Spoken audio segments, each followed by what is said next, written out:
کسی زمانے میں ایک غیر مسلم نے اسلام قبول کیا تو اسے پوچھا گیا کہ اسلام کی کس قدر نے تجھے متاثر کیا ہے؟ تو وہ بولا کہ سیرت کا صرف ایک واقعہ میری ہدایت کا سبب بن گیا۔ کیا ہوا؟ کہا مجلس رسول صلی اللہ علیہ وسلم لگی تھی، لوگوں کا ہجوم تھا، ایک شخص نے عرض کی حضور میرے لیے دعا کر دیجئے، میرا بچہ کئی دنوں سے گم ہے، مل نہیں رہا، مل جائے۔ قبل اس سے کہ حضور کے ہاتھ اٹھتے اور اجابت کے سارے در کھل جاتے، ایک شخص مجلس میں موجود تھا، کھڑا ہو گیا، حضور میں ابھی فلاں باغ کے قریب سے گزر کے آیا ہوں اور میں اس کے بچے کو جانتا ہوں، وہاں میں نے بچوں کے ساتھ کھیلتے ہوئے دیکھا ہے۔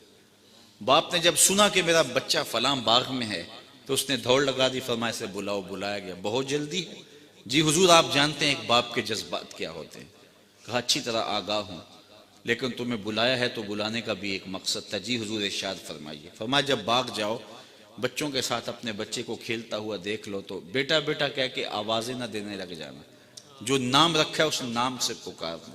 عرض کی حضور میرا بیٹا ہے، اگر میں بیٹا کہہ کے پکاروں گا تو حرج بھی کیا ہے؟ فرمایا تم کئی دنوں سے بچھڑے ہو، تمہارے لہجے میں بلا کا رس ہوگا اور تم نہیں جانتے، ہو سکتا ہے کھیلنے والوں میں کوئی یتیم بھی کھیل رہا ہو، اور جب تم اپنے بیٹے کو بیٹا کہہ کے پکارو گے، اتنا میٹھا لہجہ ہوگا تو اس کے دل پہ چوٹ لگے گی، کاش آج میرا باپ ہوتا تو مجھے بھی بیٹا کہہ کے پکار۔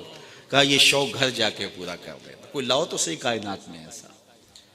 بیوہ کے سامنے اپنی بیوی سے پیار کرنے سے روکا گیا، یہ شریعت بیضا کا مزاج ہے۔ غریب کے سامنے اپنی دولت کی نمائش کرنے سے منع کیا گیا ہے، بلکہ میرے حضور نے یہاں تک فرمایا اپنے گوشت کی خوشبو سے غریب ہمسائے کو تکلیف نہ دو، یا تو تھوڑا سا پانی زیادہ ڈال لو اور شوربے کی ایک پیالی ہمسایوں کے گھر بھی بیچ دو، اور اگر ایسا نہیں کر سکتے تو ایسے زاویے میں کھانا پکاؤ کہ اس کے بچوں تک مہک نہ پہنچے۔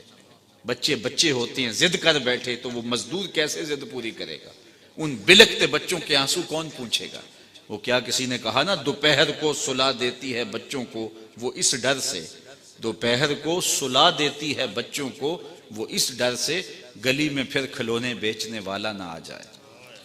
تو کہا حضور کی سیرت کے اس واقعہ نے کہ یتیم کے سامنے اپنے بچے سے بھی پیار نہیں کرنا اور اس کو بھی جو ہے وہ بیٹا کہہ کے آواز نہیں دینی، اس نے مجھے بتایا کہ کتنی نزاکت قلبیہ کا لحاظ رکھنے